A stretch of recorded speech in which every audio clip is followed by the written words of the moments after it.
What am I saying again? This is MPW. MPW. The podcast. With your host, Xylo Aria. Cool. A podcast about music production for the everyday musician, where we learn from experienced studio engineers and each other. Hello, everyone, and welcome to the MPW Podcast. I'm your host, Xylo Aria, and I'm super excited to be here with Marta Salogni. So Marta, for anyone that doesn't know, is a producer, mixer, and engineer.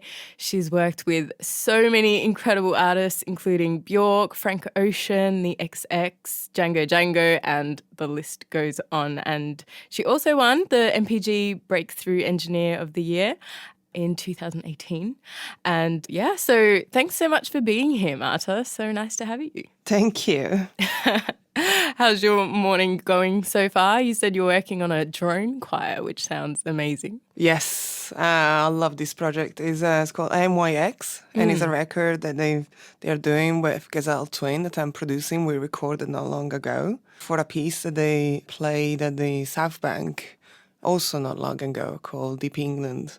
So we are now mixing together, yeah. Oh, that's super exciting. Yeah, I came across them, I think, a few months ago, actually. They joined the MPW Facebook group and sent me a link to their stuff. And I was like, wow, this is incredible. So yeah, they're amazing. Yeah, it's really nice to hear you're working with them. So tell me a bit about how you got into production and what was your journey into it? Oh dear, from the start. All the way from the start. I started in live sound when I was still going to school back in Italy, around 16 years old. So I was part of this collective of people that will organize demonstration and coordinate the students' movement in the city. And there is still a place called Magazzino 47 that was funded, I think, in the early 90s and was a space for, say, like social center, art center, a place where people could congregate and discuss politics and protests. Wow. Yeah, it's amazing. It's like a liberated space and which police cannot come in. And, we got a library, and there is a radio, an independent radio station that broadcasts every day. And so that was the headquarters for myself and the collective. And on the back, there is a venue, really DIY PA and an analog desk, an old Yamaha that half worked back then. And some microphones, and bands will tour and stop there and play, and the people that will come and will make a donation that will sustain this whole system of counterculture. So being involved in that and putting my time towards this, I suddenly discovered this like mixing desk that was laying there on the back of the place, and kind of walked up to it and thought, what is this? What does it do? Does it really change the experience that the audience is having if I move these faders up and down? Does it make a difference? Does it create a different emotional response? So wow, this is like performing, but not being on stage, but being on the other side of it. And is equally, I thought, equally important to what's going on stage. And I was amazed by it. I didn't know that you could have that power to control music. So yeah, that was the kind of like the colpo di fulmine, we say in Italy, when you first fall in love with someone or something. Oh, wow. I love that. So poetic. Yeah, so from there, I started to learn from the sound engineer that was in-house, Carlo. Throughout the years while I was going to school, did that. Learning to be a sound engineer and supporting this whole place that I really care about. And through the support of the people involved, they kept pushing me to do more and more. There was a festival that happened every August in the city. They gave me my own stage to look after and do sound for. How old were you then? 17, 18. That's amazing. 19, I finished high school. And there is the the crossroad. They'd be like, do I go to uni in Italy and study either, I was into philosophy or being more into musicology, going down that route. But then Carlo said, I think you should move away and try and go to London or Berlin, because he knew I wanted to get into recording studios. Right. I loved live sound, but it's very immediate. And so Carlo said, I think you should move if you want to pursue this. And I gave my exams and didn't wait for the final score. Results. Yeah. Wow. I'm just like, I'm moving to London. I just moved here in 2010. Then started a course at Alchemia College of Audio Engineering for 9 months to try and find my grounds and learn the terminology in English. Everything was different. Even I never worked with a computer to record music before. Just to even understand that that was how you translate a sound into a recorded media. Did that for 9 months, and then started my journey into studios. That consisted in writing a lot of letters, actually handwritten letters, to studios, calling them up. I was reading tape-up, and at the time it was distributed in England also, and I was writing down all the numbers of the studios and calling them up and be like, I know you're busy, but can I please come by and drop my CV off to someone? Yeah. And I did that for a lot of studios. And one studio said yes. It was state-of-the-art in South London. I had one of my first sessions in which I assisted Manon, an amazing engineer. Oh, yes, I know Manon, yeah. Funny how, then one of my first sessions was with a woman engineer. To me, it's such an inspiration. Did you find a difference actually working with her? Because I assume before that you were only working with men. Yeah, I mean, in Italy, it was so rare. People will call me by my profession and say, oh, sound engineer Marta. Yes, because who else would there be? And that was my reality there. I knew I was a rarity, as in it was hard for me to find role models. That's why when I did find some, I just got very attached to them, sort of in my mind to cling on to that. Leslie Ann Jones, for example, was the very first one because it was the first woman I saw in a picture, and the name must have been like in the 80s in a studio. Yeah. She was there sitting in front of a big desk, kind of like running the whole session. Now I looked at that picture and thought, wow, I want to be her. Yeah. I wish one day I'd be like that. Awesome. Yeah, and that's the reason why I wear a watch, because I saw that she was wearing a watch in the pictures ever since. Cool.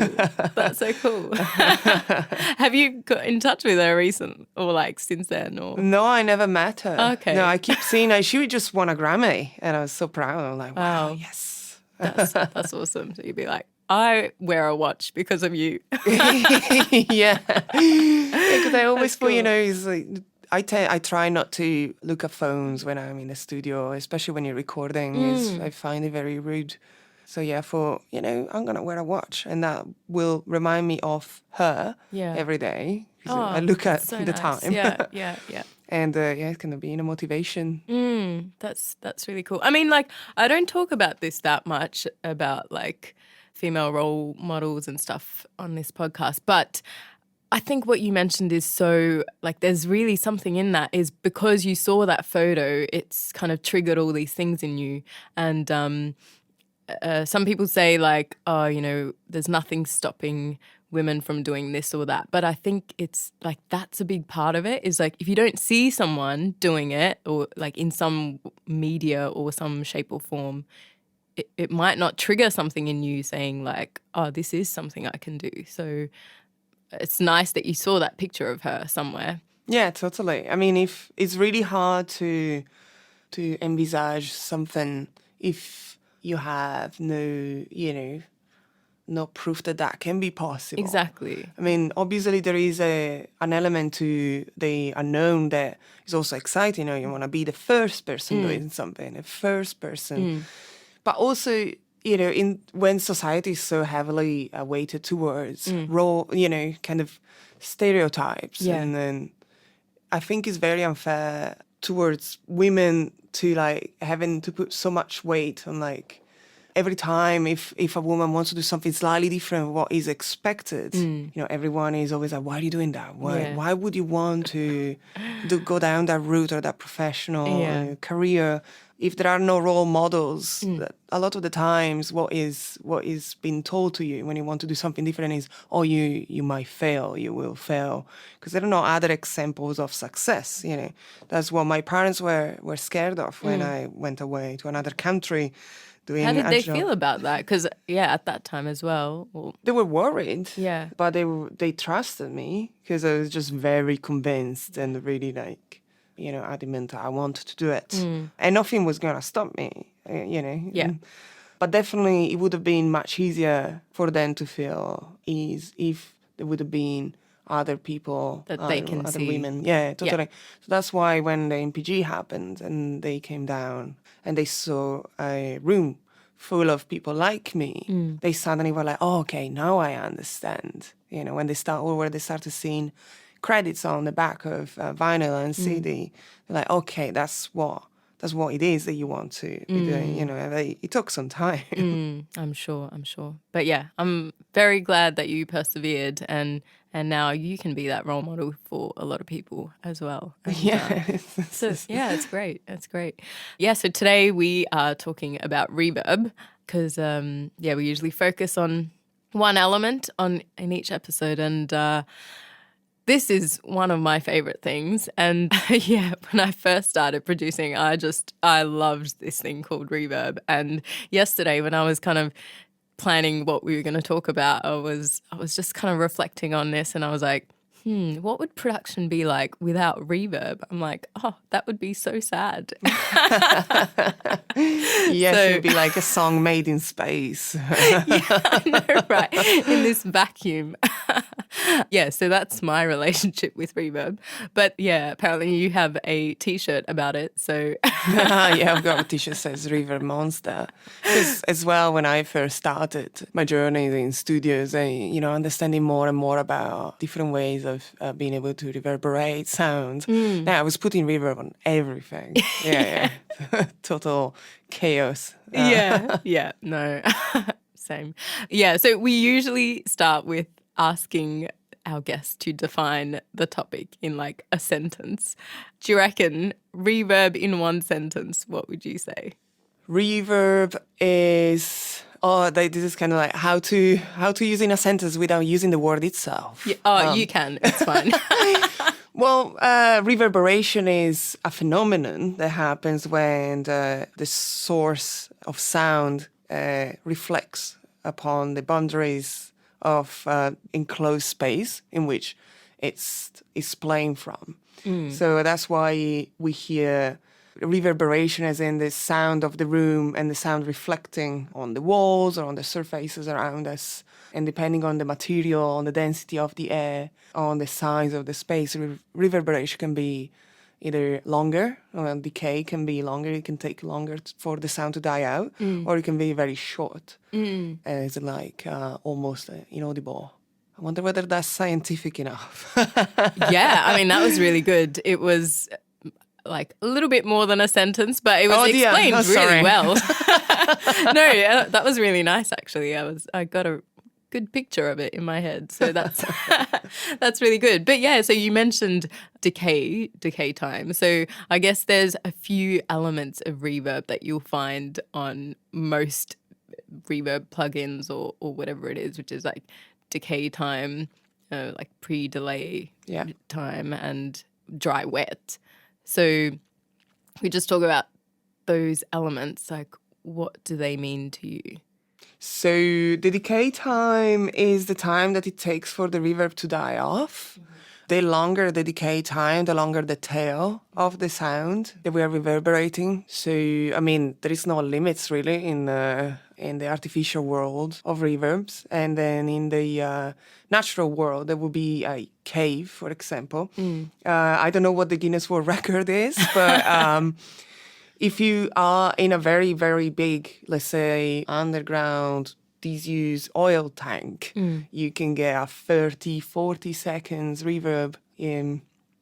That's, I guess that'll be the biggest really long. reverb that someone could experience in the natural, well, still, again, artificial because we created it. Yeah. Ambience. You got wet and dry, which is the control over the amount of reverb that you're putting onto a sound. There is density, which is, in fact, the density of the space that you're recreating through reverb. Pre-delay is the amount of time that it takes for the for the reverb to kick in. Pretty sure that's the definition. Please correct me here. And what other controls? We've got filters, so you can control which frequencies are not affected by the reverb. So you can set a high-pass filter or a low-pass filter in case you don't want to reverberate frequencies above or below a certain amount of frequencies. Sometimes it helps not clouding a mix too much if you play around with these two parameters. There could be modulation. You can modulate the reverb and the amount of the modulation, which is the depth. And I think those are the major controls of reverb. Cool reverb, we've got sometimes a freeze option in which you can freeze the reverb as it is. So the tail is infinite. That's pretty cool. Yeah, I do like a good freeze. Yeah, on a exactly. reverb. Sometimes it's it's like the bottom for chaos. Yeah, and then there's like all these different settings of the reverb of the space, right? So there's things like a hall or a chamber or a room. Yes. And kind of, I mean, not so recently, but like plate became the thing that so many people were using. What is that exactly? Because all the other things you can imagine, I guess.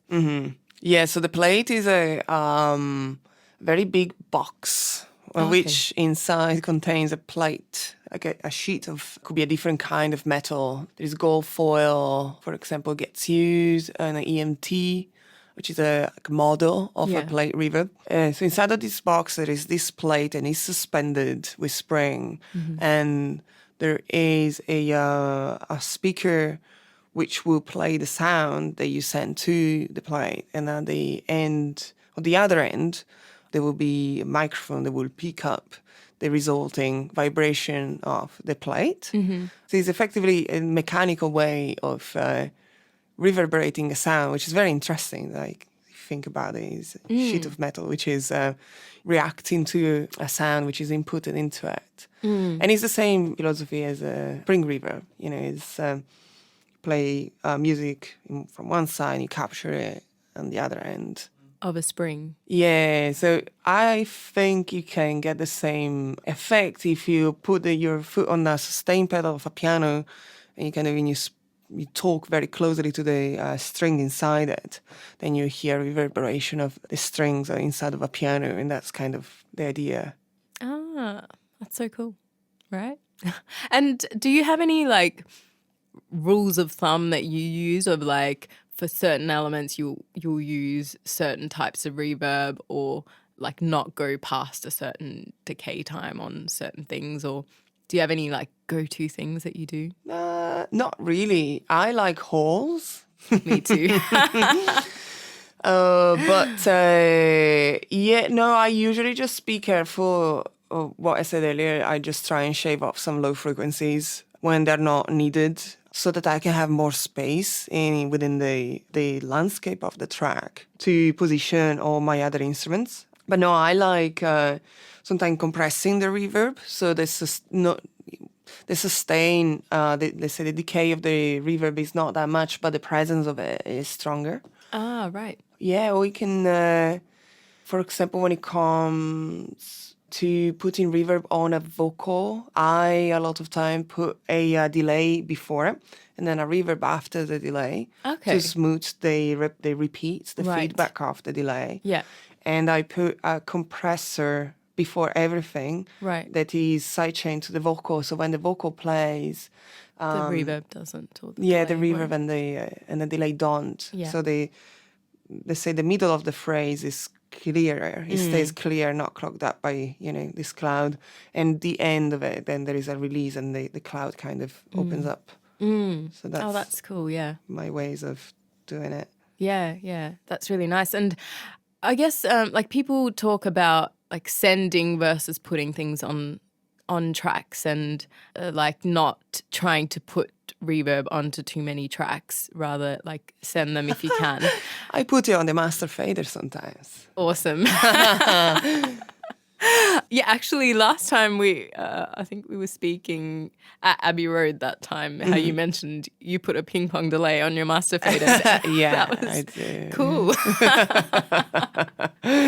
So, yeah, you can put anything on a master fader, so that's... Why not? That's good. But yeah, so are there any situations where you'd, always send a reverb rather than put it onto the track? Like personally, I really like adding like reverb directly to the vocal tracks, even if a few of them are using the same one. And You mean as an insert rather than as a send? yes. Okay. Yeah. So I've got like this kind of way of working that if something, let's say, is being recorded in mono, Yeah. but I really wish it was stereo, I either add a lot of reverb to it and could be like a short reverb, but enough to make it sound like it has a kind of like a stereo field rather than being a mono signal. Okay. And I add just a lot of the send, but I prefer putting it as an insert. So Rather than a send. yeah, for things which I want to really transform. Because then some reverb have that option as a plugin to make a track from mono to stereo. And obviously it's a fake stereo, but it does enough information and difference from left and right for the human ear to perceive it as stereo. So when I want to do something drastic, I will put as a insert. And instead of vocals, I try to have a center image for it, because with mono compatibility, it always results in a better translation when I'm mixing in stereo and then check into mono. I try and keep the vocal without a stereo insert as a reverb, and then add it as a send. So on a vocal will be a send. That's my only. There is no rules, but that's kind of my only in the back of my head. And so vocals will be a send, and everything else could be either, but backing vocals could be an insert. So anything that I want to push out of the middle. But then again, it happened before that an artist will tell me, I want my vocals to be very spacious and very wide. And so then I decided to put the reverb as an insert. Or even just, if it's a outboard, just to bring the vocal through the reverb and play around with the wet and dry, and then just use the reverb return as the main vocal. Okay, and you mentioned about like checking the mix in mono. This is kind of straying, but do you usually start a mix in mono and then move to stereo, or would you keep stay in stereo and keep checking in mono? Stay in stereo, yeah, because otherwise it's not fun at all. Yeah, I know. It just sounds horrible. Sometimes, I mean, stereo is a progress from mono. I say I'm all for progress rather than. But sometimes it's funny. I forget I'm mixing in mono, and I look at the monitor controller. I'm like, oh dear, I'm mixing in mono. I switch into stereo. I'm like, wow. It's like when your ears get used to mixing on small speakers, and then you kind of forget you are mixing a small speaker, and you switch to the big. And like, suddenly the world is, becoming this amazing, colorful place again. Yeah, beautiful. yeah. That's cool. And one thing I wanted to talk about, like the difference between analog and digital. I guess anyone producing at home has access to digital plugins at all. But do you use any like analog reverbs at all? I right now don't have any analog reverbs, unfortunately. I would like a plate. I like to build a plate. Awesome. But yeah, it kind of takes quite a lot of work. So I'm waiting for the right time, some holidays. Or build a spring, that is easier. But, I kind of would like a big box for a spring.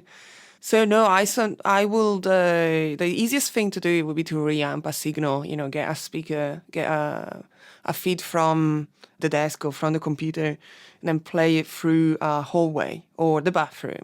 That's what a lot of people used to do, is just sing in the bathroom because it's like a natural echo chamber. But then, so how do you actually do that? Do you just like record what's in the bathroom? Like, You will have, you will put the speaker in the bathroom, right, and then play a vocal through it, right, and record that, and I then see. you record back into the computer or tape, whatever you're using. That would be your reverb. I mean, there is a great hallway. You came up in the lift, you came up in the lift, but I'll show you later. There is a really good hallway here at the studio, so that's like natural source of reverb when no one is around at night. Yeah. You can kind of just reamp things there. That's cool. Because after all, that's what reverb is. Yeah, like just exactly right. natural response of a ambience. Yeah, for sure. So do you have a favorite all-time reverb? Analog, it would be, Yes. there is a church at the top of the hill in my little town. It's called Sant'Onofrio. Right. No one knows it. So when I was a kid, every year, when my dad and mom, we will woke up. The whole town will walk up, there's kind of like this meeting up there. And the church there at the top, it just has this really, really smooth reverb to it. Oh, nice. And as an adult, I went back to it just to have a walking on the top of the hill. And I remember that, as a kid, I really loved this place because it had this big, like, reverberation. Yeah, and I went there and I kind of clapped my hands. The church was closed, and I recorded it, and then it kind of like reminded me of all that. Yeah, no one was around, so it's very peaceful. So that's, I guess, my favorite reverb place in the world. Oh, wow. So far. That's beautiful. As a gear, it would be the EMT plate reverb. Okay. And the AKG, I think it's called BX15. Is that a plugin? No, that's a box with springs in it. Oh, wow. Okay. And the plugin will be Valhalla, which is brilliant reverb. That's what I use on pretty much everything. I love it. It feels very natural again. Yeah. So yeah, those are kind of all of your favorite reverbs. My favorite, yeah. That's cool. I was going to ask next, like, what's your favorite budget reverb? But is it like still the Valhalla? Valhalla, yeah. I think it's like $60. It's very good price and amazing quality for it. Yeah, I really rate it. Yeah. Okay, cool. Good to know. What would you say are the favorite aspects of your job? Like you get to work with such incredible artists and yeah, I love your studio space. It's just so homely. There's all these like lovely plants and everything. So what do you enjoy most about what you do? Both being the person who is trusted by the artist to deliver their vision. That's hugely rewarding and inspiring. And being the first person to hear what comes out of the speakers, something that's been performed right there in front of you in a studio, and knowing that that's the magic happens and you're there to witness it. That's such an honor. And finishing a mix, when you sit back and you listen to it, you kind of detach yourself from the process and you just enjoy it as a listener. That's also beautiful. And then finally kind of seeing the record or the song out and other people enjoying it, and going to a gig and seeing the artist performing and seeing either the audience singing along to it. So something which it kind of was a private process before. Yeah, is always mind blowing. Or like seeing people dance to songs. Yeah, it's kind of like that transition between studio world and outside world is always it never gets old. That's lovely. I mean, that's what we're trying to achieve, isn't it, with music, is that connection with other people. And when you can see other people live reacting to that, it's lovely. Yeah, totally. Yeah. And yeah, it's my favorite thing about playing live is that you get that immediate reaction and it's just such a nice feeling. Yeah. So, and do you have like a favorite artist that you've enjoyed working with? But there's many. Yeah, I thought you were going to say that. No, totally. The NYX choir has been great, as Yeah. we said at the beginning. And that's the latest. So I just go by like... Latest. Yeah, exactly. I mean, that's pretty much the latest thing. That is what I'm currently doing at the moment. Yeah. But then, before then, there's so many. Everyone that I work with is someone that I want to work with. That's good. So That's how it should be. yeah, totally. And I mean, I know it's it's a privilege in a way to be able to do that, and so I'm eternally grateful for it. But yeah, so I'm always, I wake up in the morning and I look forward to do what I do because it's something that I want to be part of. I love that. And I think if more people in the world felt that way, it would be a nicer world. Yes. It's about understanding that our happiness does count. Yeah. And it's not just something, life is not just something that we have to get through. No, exactly. We need to definitely, being able to recognize what we do want to be part of. Yeah. And embrace it and kind of go for it. Exactly. And I think the thing we need to really realize is that it is kind of up to you of what you put into it. People can see where you are now and be like, oh, it's amazing that you're doing what you do. But like hearing, that you're going and writing letters, handwritten letters that you've handed out to so many places. And, all this comes from that determination at the start. But I think a lot of people, not a lot, but some people think it's just out of their control and that things will just happen. I don't really know what I'm trying to say, but no, I know what you mean. Like, I think there are two sides of the medal, as in sometimes some people get told a lot of the times, oh, you will fail.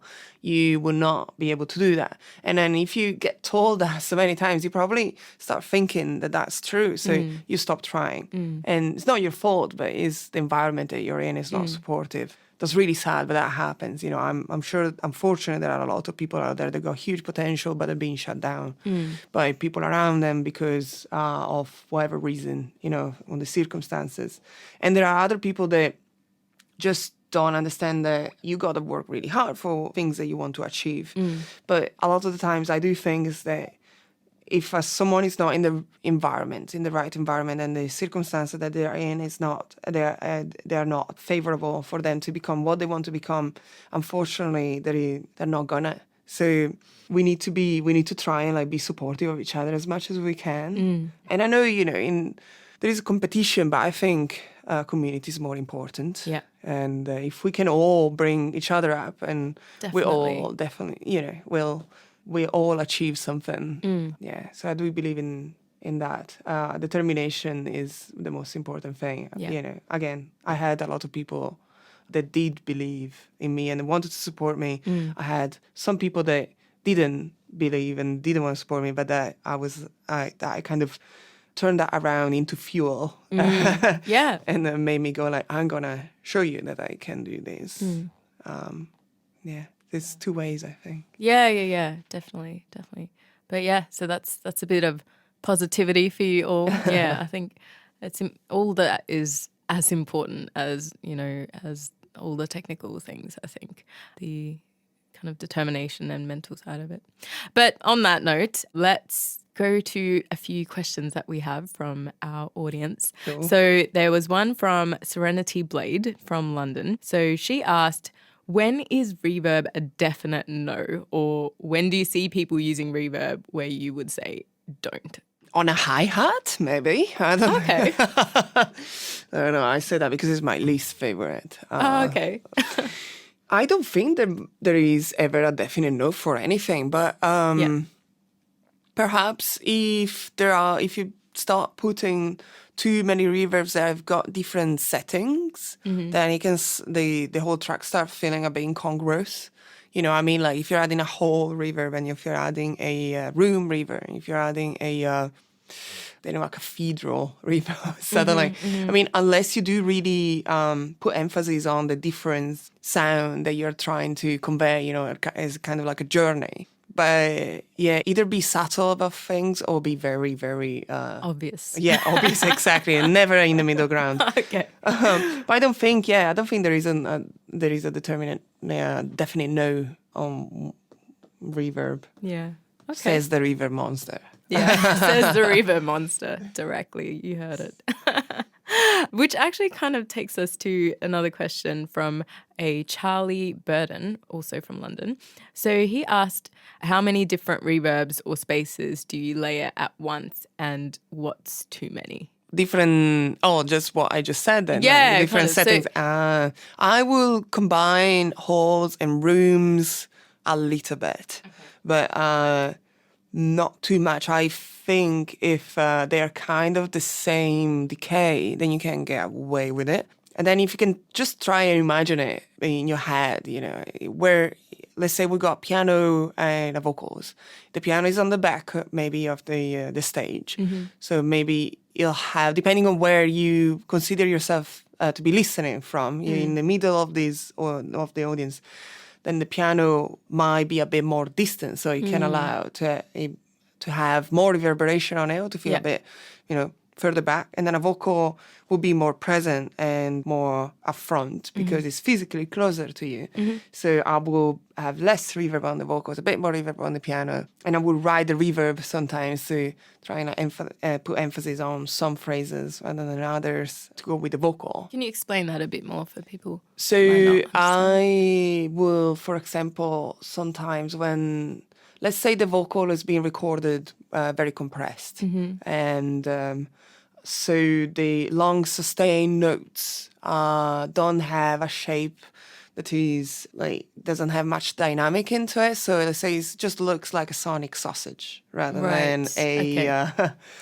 rather than exponentially growing, powerful, delivery. So by automating the volume and kind of reestablish a growth in the performance dynamic difference, and by riding the reverb, that will automatically sound more natural and as if it will be a more human performance rather than being an over-compressed recording. So that's what I mean when I say riding the reverb on different bits of the song, especially if there is a gap between one phrase and the other, then you can allow for the ambience to shine and come through. You have the space for the reverb to be rather than clouding up again. Yeah. Cool. So we've got another one from a David Glazebrook from California. He asked, what are your favorite ways to use reverb in a mix? Again, for me, is to maybe add reverb to something that is mono and quite a little bit lifeless or detached. So as I start setting up the mood of the track, I decide what reverb I want to go for. And I will start to, in my head, spatialize the instruments. Let's say there is a guitar and I only have the DI. And it's very, very dry, very... it doesn't have much character to it. So instead of starting with maybe reamping it or an amp simulator or distortion, I start with putting a reverb that makes it maybe a bit more stereo. Tricks like that can really, to me, change the mood of a track, and suddenly you have a guitar that wraps around the whole tracks, and because it's been made into fake stereo again, it makes the track feel wider, just kind of transforming some instruments, like a synthesizer that's being recorded again, probably through a DI. Things that are electronic often, to me, really benefit from reverb. Kind of gives them this aura of natural quality that otherwise sometimes they lack, unless they have a reverb control on the keyboard. But I think reverb in electronic music or on electronic instruments can really help in the mix. So I will make a lot of things stereo during a mix process. Cool, that's good. So last one from Africa Green Drums, also from London. So she asked, do you ever record your own reverb from spaces, and does this make for more unique sound? So I guess this kind of, you answered with your church story. But on that, actually, can you, and I know nothing about this, so if you recorded the reverb of a church space, is there a way to translate that into a different sound? So the recording a reverb to be used later on, let's say a vocal, means recording an impulse response of the place you're in. And for example, reverbs like, what's it called, audio ease, again, the name now just escaped my head, but the convolution reverbs are reverbs that replicate exactly the sound of a space by taking an impulse response of the ambience in there. I think that works by playing a white noise, which is similar to hand claps. Hand clap is kind of white noises. It's a spectrum of all frequencies at the same time. And that means that all the frequencies or the room will respond to that impulse, kind of by making you being able to record what the frequencies do in that room and kind of taking a photograph of that room. And then that can be used with a plugin, which I think I used to use in Logic Space Designer, had an option of adding your own impulse response in it. And wow. that comes with Logic. I remember when now I use Pro Tools, so that was a long time ago. But then by doing that, then you can use the reverb of your favorite cave, your favorite church, or your favorite library, and then putting it onto instruments in your own mix. I mean, there are professional ways of doing it. I used to do it with 2 pieces of wood. Wow. Smack them onto each other, and that kind of recreates ish. Yeah. Kind of sort of white noisy. You can do a gunshot. I wouldn't recommend people ever handling guns. No, going into gun. a church and then, no, don't. But, or a filter sweep, they will, you'll get rid of the initial sound that you're using it to kind of project. Yeah, to project those, the reverberation, and then you just use the decay, I think. Yeah. But if probably better to look up impulse response, that's the name of the what you need to the process you need to follow for convolution reverbs if you want to use your own reverbs. Well, we will look that up if you want to go more into detail on that. But so that kind of takes us to the end of the episode. So thanks so much, Marta, for that. That was so lovely, and I learned a lot. So hopefully other people will as well. And enjoy the rest of your day. You too. Thank you. Thanks. Bye.